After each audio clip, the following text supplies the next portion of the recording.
வாழ்க வளமுடன். இப்போது இட்லி தோசைக்கு சட்டுன்னு பண்ணுற மாதிரி 3 சைட் டிஷ் பண்ண போகிறோம். ஃபஸ்ட்டு வெங்காய துவையல்.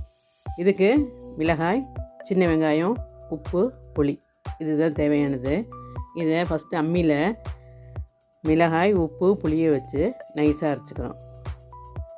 இதுக்கு சின்ன வெங்காயம் தான் நல்லாயிருக்கும். பெரிய வெங்காயம் யூஸ் பண்ணலாம், இருந்தாலும் சின்ன வெங்காயம் வச்சிங்கன்னா டேஸ்ட் நல்லாயிருக்கும். இப்போ இதையும் நைஸாக அரைச்சி எடுத்துக்கலாம்.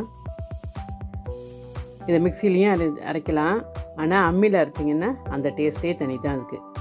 இந்த துவையலுக்கு வெங்காயத்தை வதக்க வேண்டியில, பச்சை வெங்காயம் தான் வைக்கணும்.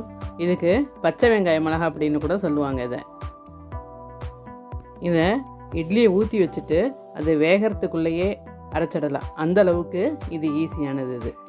இப்போ அரைச்சாச்சு, எடுத்து வச்சுக்கலாம். இப்போ இது இட்லி தோசை ரெண்டுத்துக்குமே நல்லாயிருக்கும். இதை நல்லெண்ணெய் கூட மிக்ஸ் பண்ணி சாப்பிட்டிங்கன்னா டேஸ்ட்டு நல்லாயிருக்கும்.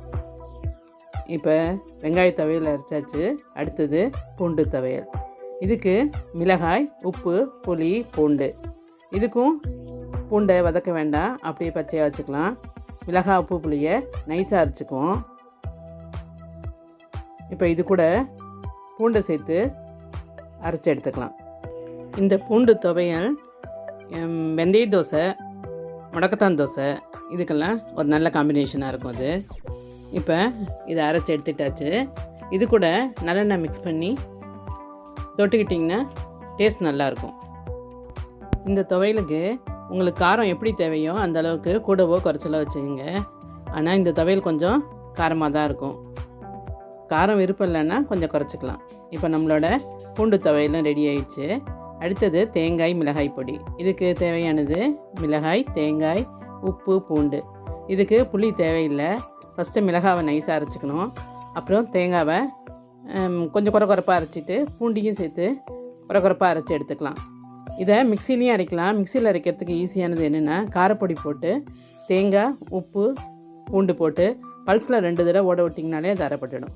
அந்தளவுக்கு இது ரொம்ப ஈஸியான ஒரு தேங்காய் மிளகாய் பொடி.